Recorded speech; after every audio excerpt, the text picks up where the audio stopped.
बहुत समय पहले की बात है। एक छोटे से गांव में रामू नाम का गरीब किसान रहता था। उसकी एक ही बेटी थी, मीना, जो बहुत बुद्धिमान और समझदार थी। रामू की जिंदगी संघर्षों से भरी थी, क्योंकि उसकी जमीन ज्यादा उपजाऊ नहीं थी और फसलें अक्सर खराब होती थीं।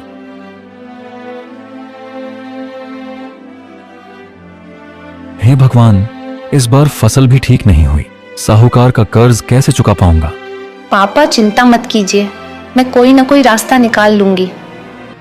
लेकिन गांव में धनराज नाम का लालची साहूकार रहता था। वह गरीब किसानों का शोषण करने के लिए हमेशा तैयार रहता था।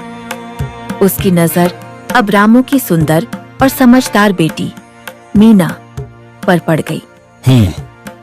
यह लड़की बहुत सुंदर और समझदार है। अगर मैं इसे पालूं, पापा के कर्ज का बहाना बनाकर शादी कर लेता हूं। रामू ने साहूकार से कर्ज माफ करने की गुजारिश की।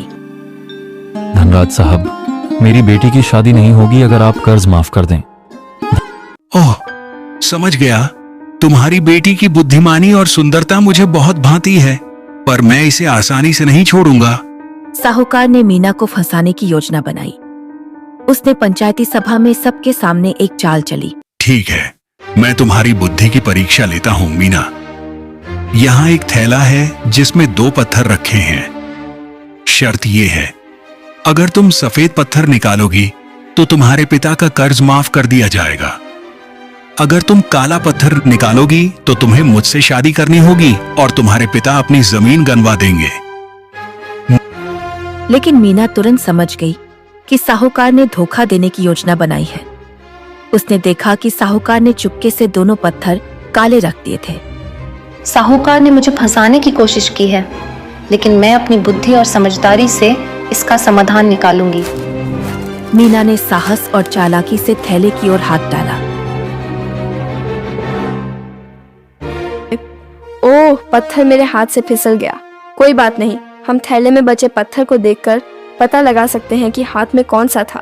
पंचायती के सभी लोग हैरान रह गए। जब थैले में बचा पत्थर देखा गया तो वह काला था। इसका मतलब था कि मीना ने सफेद पत्थर उठाया था।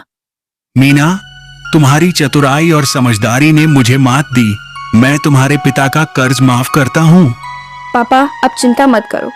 समझदारी और साहस से हर मुश्किल का हल निकल सकता है।